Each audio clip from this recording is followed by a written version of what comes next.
March 27th, 1977. This day is recorded as the deadliest aviation accident in history. Two Boeing 747 jumbo jets collided on the runway at Tenerife's Los Rodeos Airport, now known as Tenerife North Airport. This tragedy claimed the lives of 583 people, making it one of the deadliest aviation disasters to date.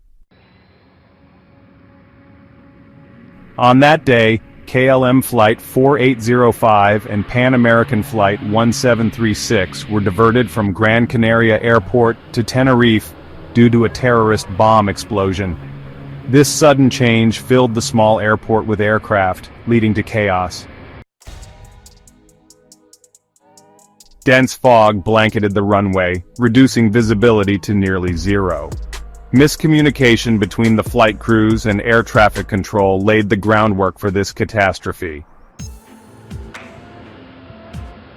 KLM flight 4805 के अनुभवी pilot ने अंतिम अनुमति के बिना ही take off शुरू कर दिया। इसी समय पैन एम फ्लाइट 1736 उसी रनवे पर टैक्सी कर रहा था और आने वाले खतरे से अनजान था। दुर्भाग्यवश KLM का विमान तेज गति से पैन एम विमान से टकरा गया, जिससे एक बड़ा विस्फोट हुआ।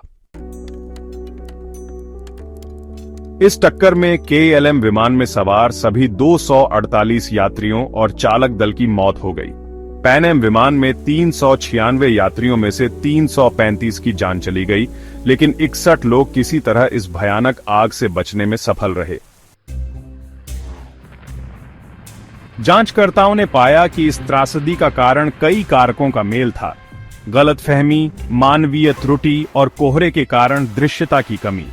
कॉकपिट वॉइस रिकॉर्डिंग्स ने दोनों विमानों के आखिरी क्षणों की भयावहता को उजागर किया। टेनेरिफ दुर्घटना ने विमानन सुरक्षा में व्यापक सुधार किए।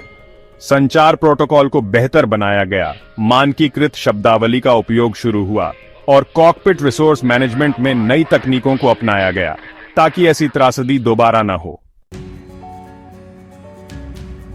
आज टेनेरिफ से सीखे गए सबक विमानन सुरक्षा को आकार देने में योगदान दे रहे हैं ताकि आकाश यात्रा के लिए सबसे सुरक्षित स्थान बना रहे। लेकिन उस त्रासदी की याद हमें सतर्कता और सटीकता के महत्व का एहसास कराती है।